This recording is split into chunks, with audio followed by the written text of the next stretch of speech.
Magluluto tayo ngayon ng isda. Ito po. Yung isda na binili ko kahapon is 25 HKD siya.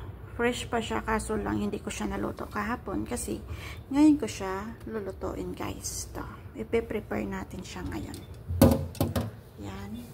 Sunod natin yung ginger. Gusto ko marami yung ginger niya para matanggal yung langsa. Tapos ito, yung garlic. Minced garlic siya. Then, lalagyan natin siya ng tomato para sa ano. Okay, gusto ko kasi may tomato. Tapos, ito naman yung onion. Marami din siya. Tapos, ito yung garlic, guys. Yung ilalagay kong suka is apple cider na may sili, pero para medyo maanghang po siya. Ayan. Yan po yung piniprepare ko na.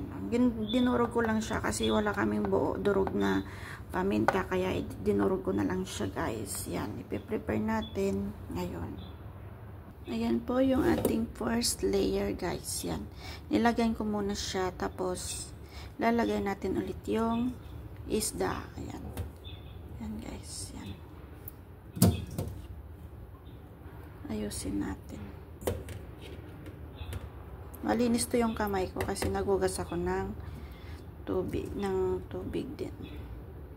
Para malinis yung ating pagkain. Ayan. Yan na siya, guys. Yan. Yan.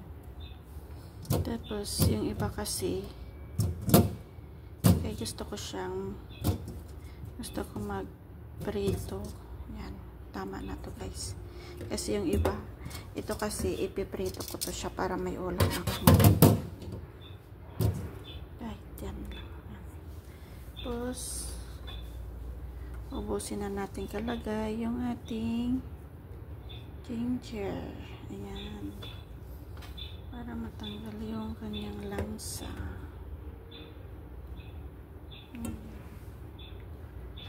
Lagyan natin ng ito.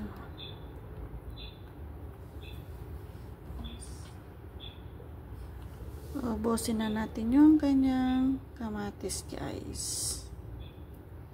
Masarap kasi pag may kamatis.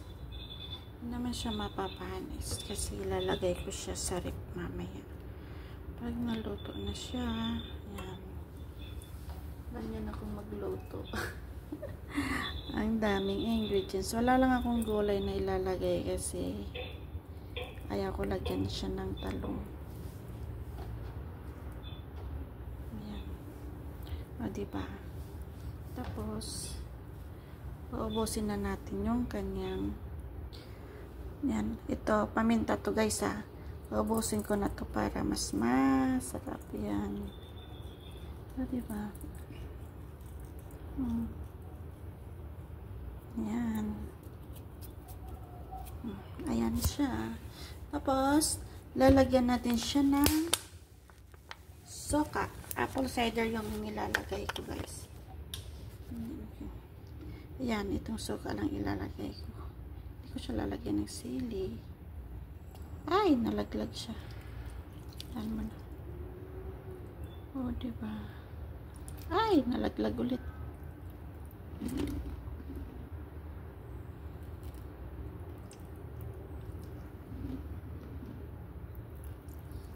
Ay! Yan. Yan. Ayan siya. Kunin natin. Kamanghang eh.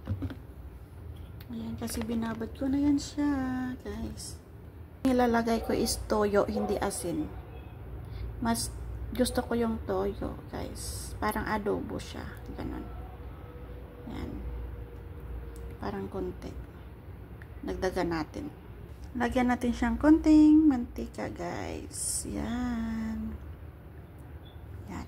Diba? Sarap. Ito na siya, guys. Ready to cook na yung ating food. Yan. Ipapaksiw na natin siya. Wait for a while. Guys, luto na yung ating pagkain na isda. Ito na po siya. Diba? Nilagyan ko lang siya ng konting sabaw para meron tayong sabaw. Diba, guys? Ang sarap. Yan po yung babaunin ko bukas para hindi na ako bibili ng aking pagkain bukas pag nag-di-off ako. Good luck. Bye-bye. Please like, subscribe, and share my video guys. Thank you so much. Love you.